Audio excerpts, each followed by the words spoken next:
প্রশ্ন করবে আর আমাদেরকে নাকি উত্তর দিতে হবে। পিআর হলে যেটা হবে, ওই দলের সভাপতি এবং সাধারণ সম্পাদক রাতারাতি কোটিপতি হয়ে যাবে। তাদের কাছে শেখ হাসিনা যেহেতু পরাজিত হয়েছে, ওই কারাবন্দীদের কাছে জামাতও পরাজিত হবে অবশ্যই। ধন্যবাদ সবাইকে।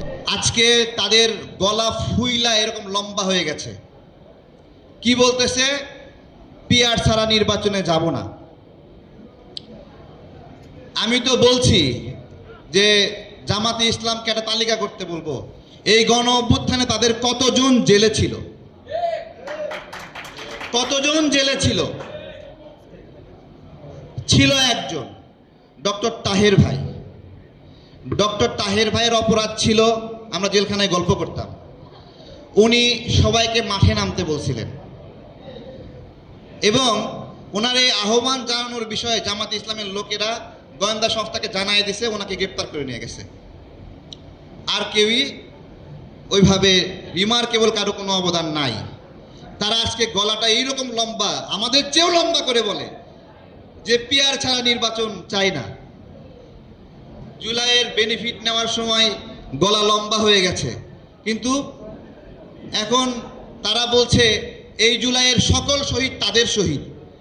এখন নিজেদের শহীদের তালিকা দিতে পারে না, এখন বলে সকল শহীদ তাদের শহীদ। মানে কি একটা চালাকি এগুলো! মানে এগুলো এগুলো এগুলো হলো এক ধরনের ধুরন্ধর। এবং আরো কি করলো, শহীদদের পরিবারকে টাকা দিয়ে দিয়ে নিজেদের বলে একটা প্রচারের ব্যবস্থা করলো।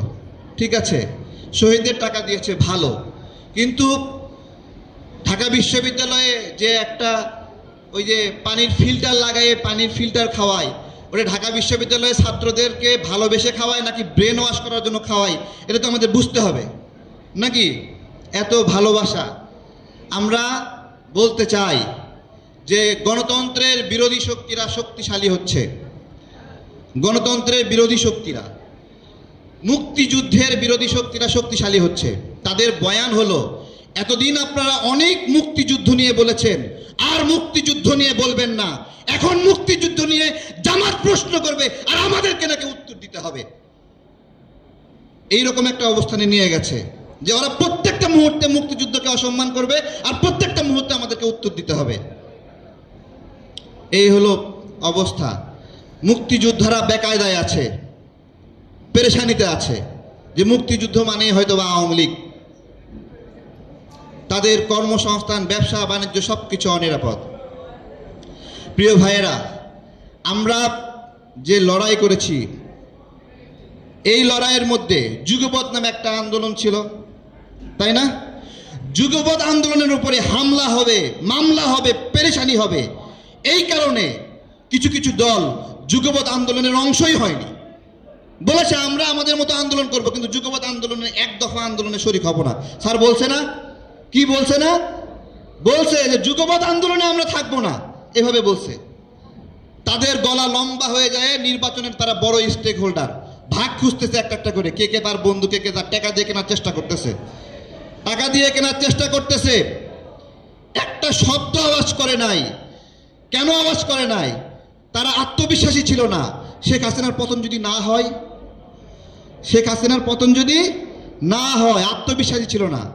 বা শেখ হাসিনার পতন হলে আমার লাভ কি, বিএনপি ক্ষমতায় যাবে। দেখেন, খুব সুচিন্তিতভাবে গণ অভ্যুত্থানে অংশই নেয়নি। যেদিন তাদেরকে নিষিদ্ধ করলো, সেদিন থেকে মোড়ামুড়ি দিছে যে হে আমাদের উপরে তো জ্বালা আসতেছে। এরা পর্যন্ত আসেনি। আজকে তারা নির্বাচনে গলা ফুলায়ে বলতেছে পিআর না হলে নির্বাচনে যাব না। জামাতের যদি হিম্মত থাকে একটা উত্তর দিবে, পিআর হলে স্বতন্ত্র প্রার্থীরা কি মার্কায় নির্বাচন করবে। দেখ দেখ, রাজনৈতিক দলগুলো তো তাদের মতো করে লড়াই করে, তাদের অধিকার নিয়ে কাজ করে। স্বতন্ত্র প্রার্থী হলো জনগণের অধিকার, যে রাজনীতি করে না কিন্তু নিজের থেকে একটা নিজের মতো করে নির্বাচন করবে, জনগণ ভালোবাসলে সংসদে পাঠাবে। এইভাবে অনেক ডাক্তার সংসদে যায়, অনেক শিক্ষক সংসদে যায়, অনেক আলেম যায়, অনেক সমাজসেবক যায়। পিআরের মাধ্যমে এই স্বতন্ত্র প্রার্থীদের ভাগ্যে কি হবে বলতে পারবে? তার মানে দলীয় খানাদানা শক্তিশালী করার জন্য জনগণের খানা কায়রে নিতে চায়। এটাই হলো পিআর। তো পিআর নিয়ে ভালো ব্যাখ্যা দিতে পারছে না। পিআর নিয়ে সবচেয়ে দুর্বল ব্যাখ্যা দেয় টাকা লেনদেন হবে না। পিআর হলে যেটা হবে, ওই দলের সভাপতি এবং সাধারণ সম্পাদক রাতারাতি কোটিপতি হয়ে যাবে। যে ডক্টর শফিকুর রহমান তো সিলেটে জিতবে না, তাহের ভাই তো 14 গ্রামে জিতবে না, কিন্তু জামাতের অনেক ভালো মানুষ আছে যারা তাহের ভাইয়ের চেয়েও ভোট বেশি পাবে। জামাতে অনেক ভালো মানুষ আছে যারা ডক্টর শফিকুর রহমানের চেয়ে ভোট বেশি পাবে, মাসুদ সাহেবের চেয়ে ভোট বেশি পাবে। আমার প্রশ্ন হলো, পিআরে এইরকম কোনো পদ্ধতি আছে কি তাদের পিআরে যে শফিকুর রহমান যদি কম ভোট পায় সে এমপি হবে না, অন্য একজন জামাতের নেতা যদি বেশি ভোট পায় শফিকুর রহমানকে বাদ দিয়ে তাকে এমপি করা হবে? আছে পিআরে? উত্তর দিতে পারবে না।